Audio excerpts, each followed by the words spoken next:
it's like hurts to move around now. It's like I get all these cramps, and I stretched the other day, and I felt like I was, only about 80. It was great.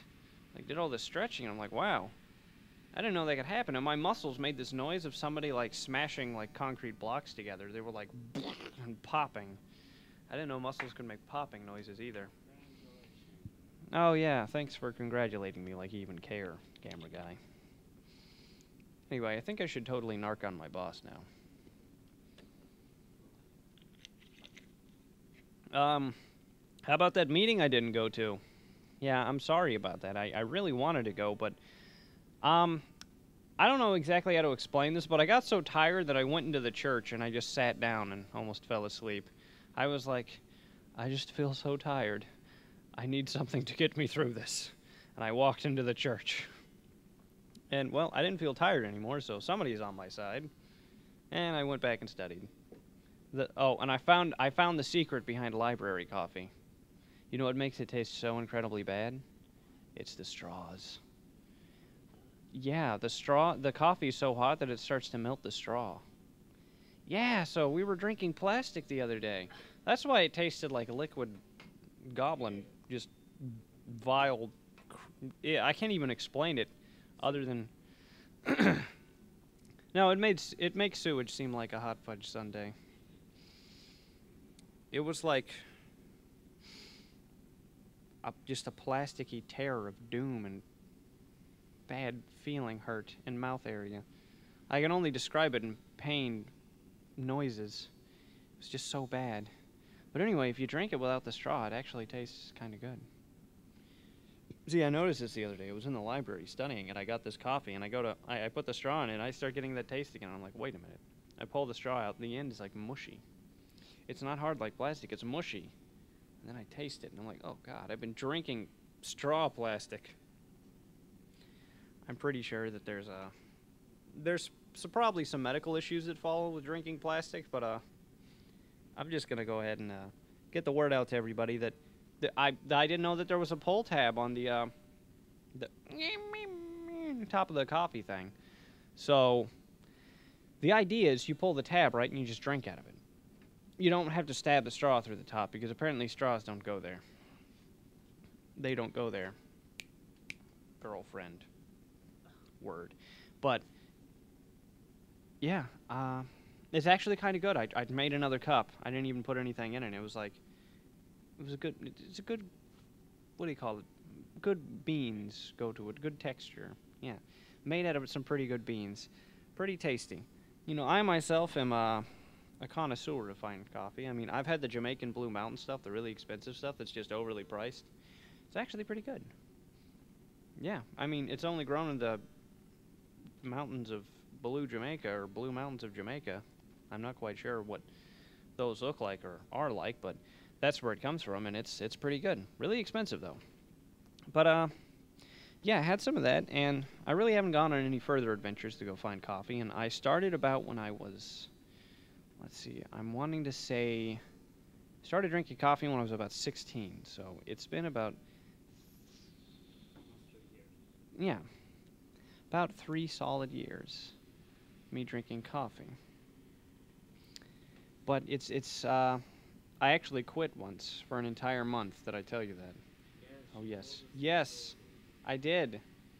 I need to stop talking about this. I need to find something else to talk about. You know, I actually need to take the time and think and write another script because I haven't done that in a couple of weeks. I'm going to go ahead and admit. Oh, give out the number. Why would I give people out my number? They're just going to call me and ask for money. Oh, okay. That number. You can call in at 352-588-7440. And, you know, talk to the camera guy. You can ask him questions. He's a pretty interesting guy. I mean, weren't you raised by, what's his name? Caesar? Julius Caesar, and you were taught how to play a violin by a deaf man from Siberia? I mean, you've been all around the world. Don't lie. You're older than I am. I mean, you were raised by Julius Caesar. You were one of his adopted children that nobody was ever told about. And you fought by his side once, and you were actually around during the fall of Rome. Pretty interesting. What can you say about ancient Rome? I mean, is it all that it's cracked up to be? People would say that it's a pretty interesting place.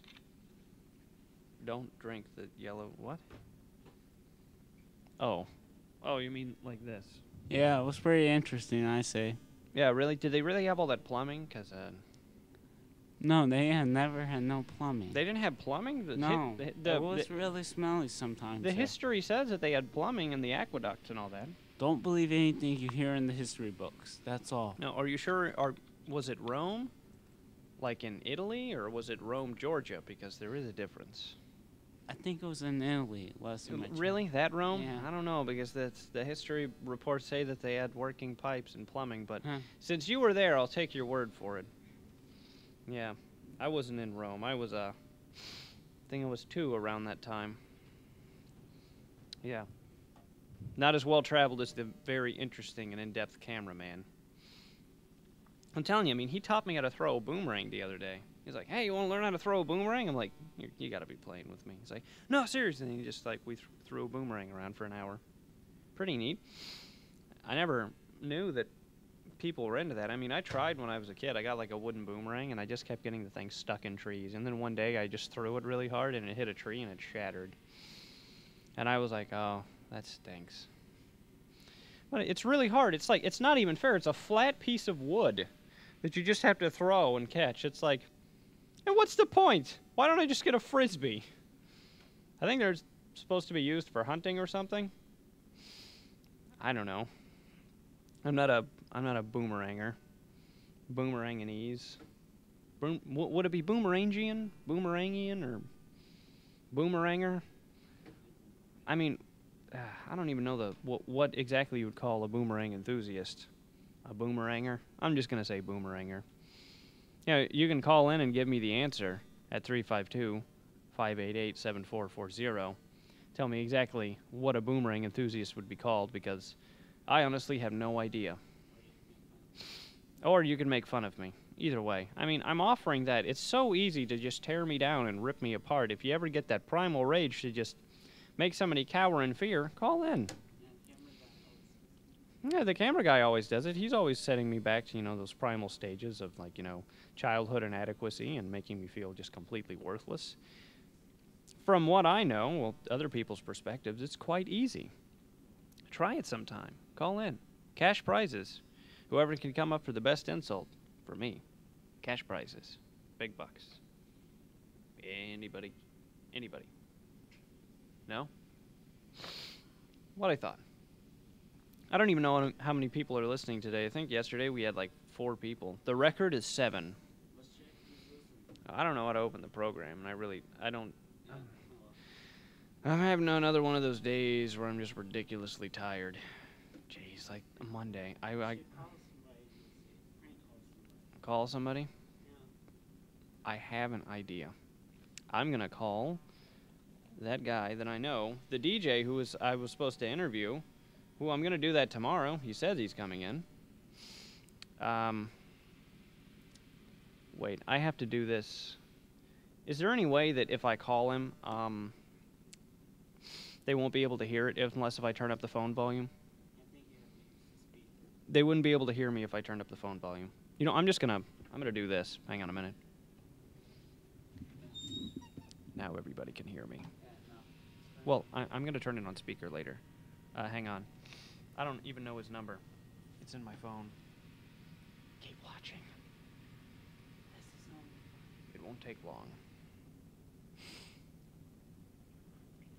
I know it can't be completed as dialed because I haven't tried, you square. It's trying to tell me that I don't know how to do things. 813-997 2381. Okay. Go. Zap. Pow. I don't know. It gave me the I hate you tone.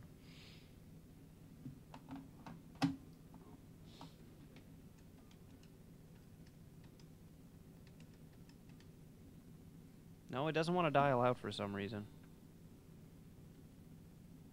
Why doesn't it want to dial out?